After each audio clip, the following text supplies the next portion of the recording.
أحد ولم يكن له كفوا أحد.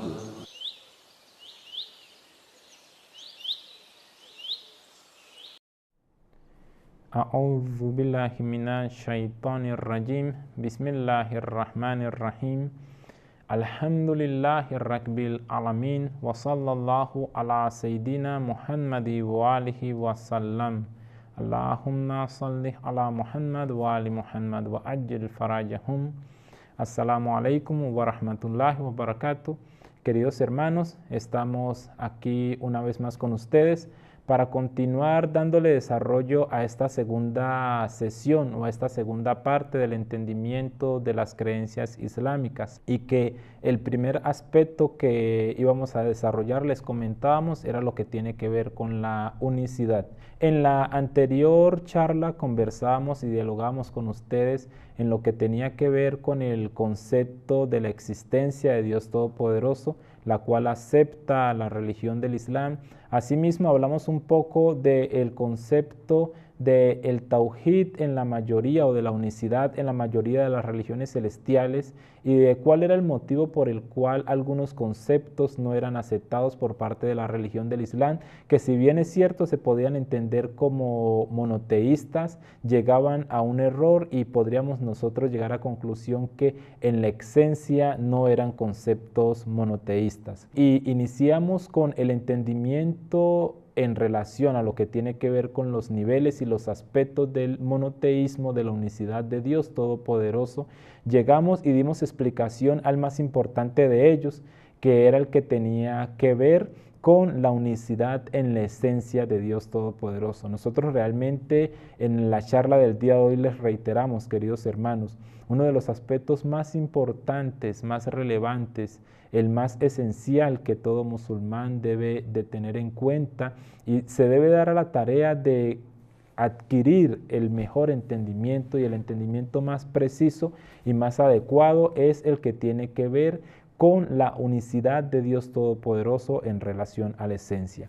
En la charla de hoy queremos que conversemos otros tres aspectos que son muy importantes también y que debe entender el musulmán, y es el que tiene que ver con la unicidad de Dios Todopoderoso en relación a los atributos, la unicidad de Dios Todopoderoso en relación a su condición de creador, y la unicidad de Dios Todopoderoso en relación al gobierno y a la administración del universo. Entonces, los repetimos para que los tengan muy presentes y los vamos a ir desarrollando uno a uno, porque la unicidad de Dios Todopoderoso, el concepto de unicidad de Dios Todopoderoso en la religión del Islam no se limita al simple considerar de que Dios es uno.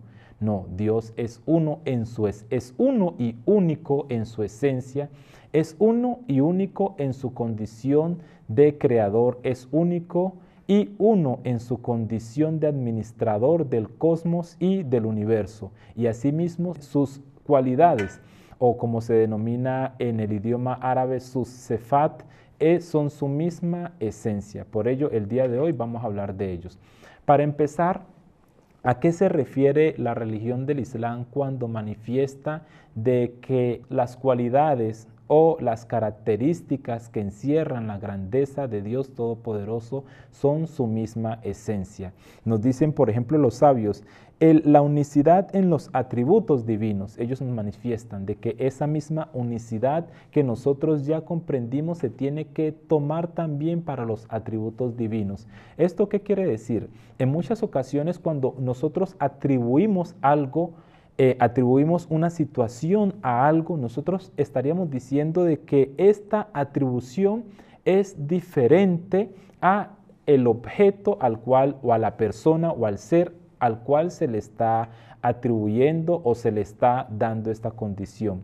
Pero nosotros en la religión islámica, en la creencia islámica, decimos que este concepto es para las criaturas y es para el ser humano, o es para las cosas, porque realmente en lo que tiene que ver con Dios Todopoderoso, en lo que tiene que ver con el creador de todo cuanto existe, las cualidades, estos sefat que Dios Todopoderoso tiene son su misma esencia y confluyen todos en su misma esencia. No podríamos decir nosotros o no podríamos llegar a la consideración de que Dios es un ser y que este ser adquiere estas características, adquiere estas condiciones o adquiere estos atributos. No, Allah subhanahu wa ta'ala, Dios Todopoderoso, en su misma esencia, en su propia esencia, encierra todos estos atributos. Todos los atributos que nosotros conocemos, como son los atributos de el poder, como son el atributo de la vida, como son el atributo del señorío, como son el atributo de creador, del noble, del misericordioso. Allah subhanahu wa ta'ala no es diferente a sus atributos, o los atributos de Allah subhanahu wa ta'ala no son diferentes a Él. Realmente son una sola cosa y son una sola existencia. Y eso es algo que debe de tener muy presente el creyente. Y además, que estos atributos no han sido adquiridos por parte de Allah subhanahu wa ta'ala. ¿Por qué? Porque así como nosotros decimos que Allah subhanahu wa ta'ala no tiene principio ni tiene fin, y cuando nosotros manifestamos que los atributos no son diferentes a su Señor, asimismo nosotros tenemos el derecho y lógicamente manifestaríamos de que estos atributos, de que estas cualidades de Allah subhanahu wa ta'ala también no tienen principio ni tienen fin.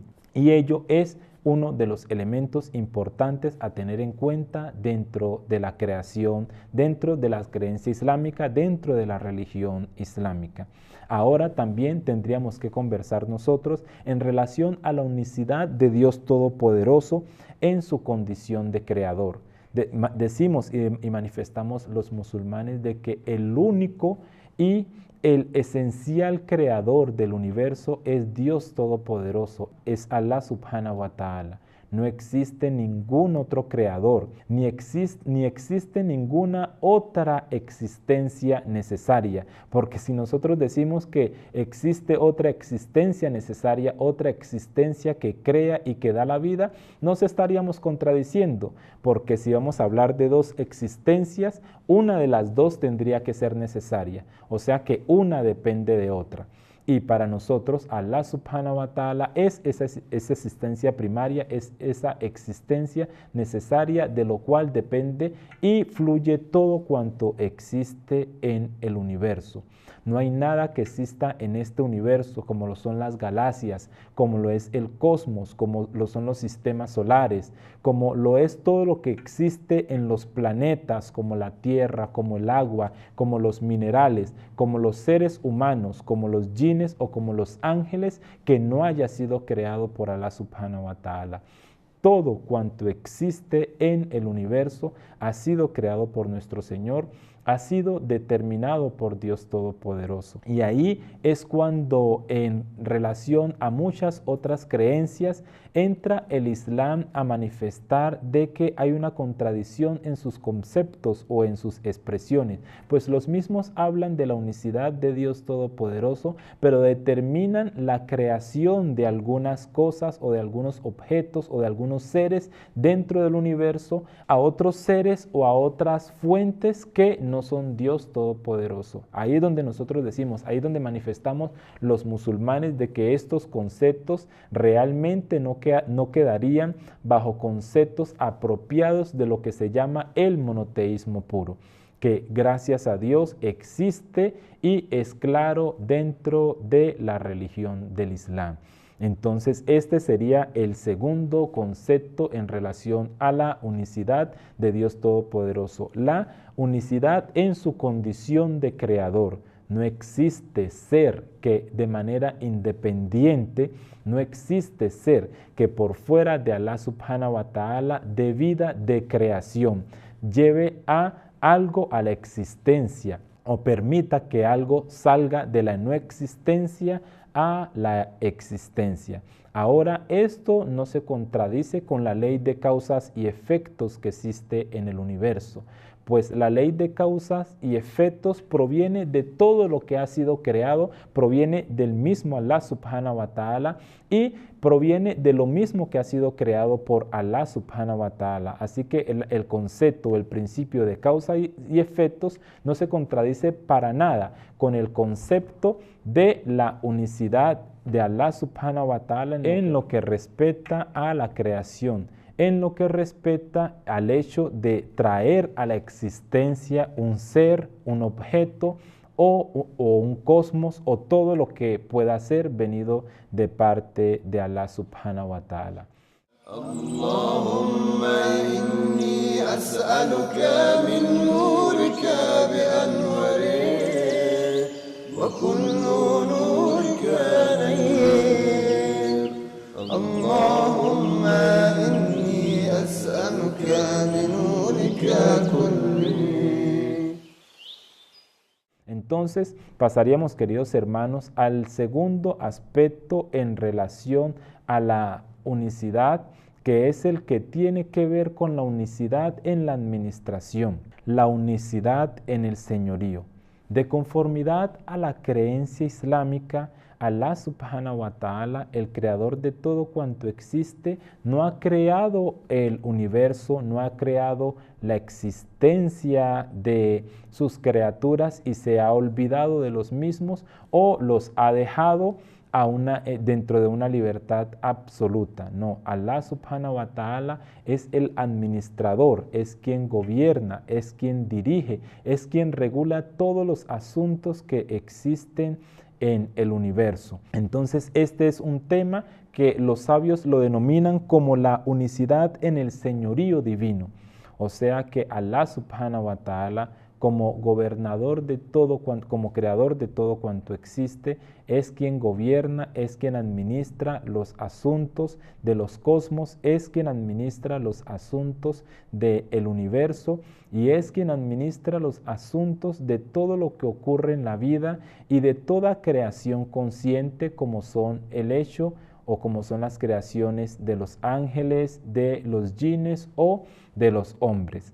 Realmente, cuando hacemos en relación a este aspecto que tiene que ver con la unicidad de Dios Todopoderoso en el señorío divino, cuando hacemos un repaso por la historia, podemos ver que los grandes profetas, cuando llegaban a sus pueblos, estos pueblos no se habían alejado de una manera total del concepto del monoteísmo, sino que habían incurrido en errores o en conceptos inapropiados que en últimas realmente sí, en ese sentido sí se tiene que reconocer, los hacían salir del concepto puro del monoteísmo. Muchos de estos pueblos aceptaban la existencia de un Dios todopoderoso, de un creador de todo cuanto existe, pero a su vez le aparejaban o le asociaban a este creador otros administradores de los asuntos o otros determinadores o administradores de las requerencias de los seres humanos o de las necesidades de los seres humanos, y lógicamente por ello era que se salían del concepto puro de la unicidad.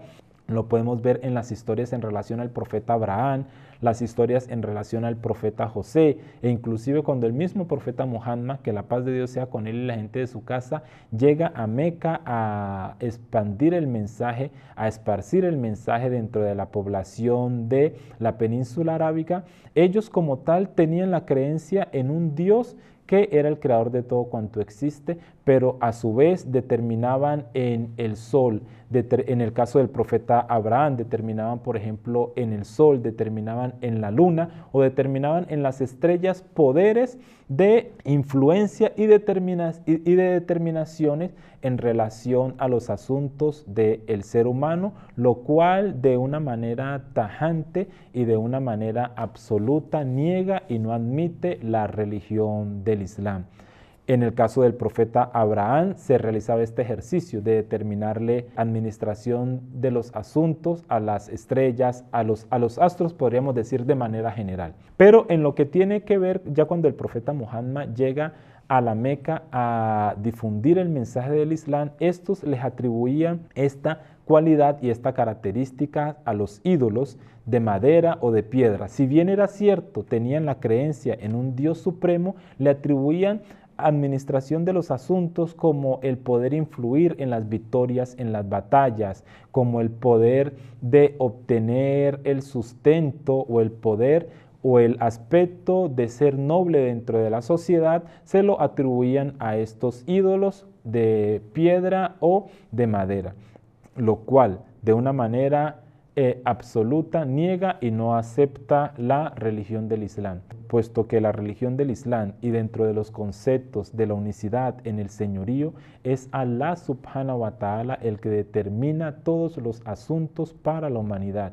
Y es a Allah subhanahu wa ta'ala a quien el creyente, a quien el ser humano encomienda sus asuntos, sabiendo que no se puede determinar, que no se puede hacer nada si no es a través de la anuencia de Dios Todopoderoso. Si Allah subhanahu wa ta'ala, si Dios Todopoderoso no determina, no permite, no da anuencia a un asunto, él mismo no podrá ser. Así como Allah subhanahu wa ta'ala también ha determinado leyes y ha determinado normas y ha determinado cánones para todo el universo, asimismo Allah subhanahu wa ta'ala, si él determinase que hoy el sol no saliese, el sol no saldría, puesto y por cuanto todo la administración y todo el señorío del universo está en sus manos y está en su poder.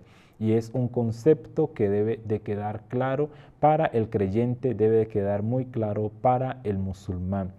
El señorío no está en manos de nadie más, sino en manos de Allah subhanahu wa ta'ala.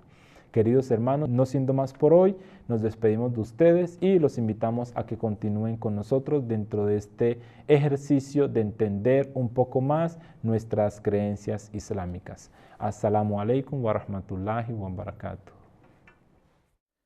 اللهم فصل على محمد وآله وكد لنا ولا تكد علينا وامكر لنا ولا تمكر بنا وأدلنا ولا تدل منا برحمتك يا أرحم الراحمين.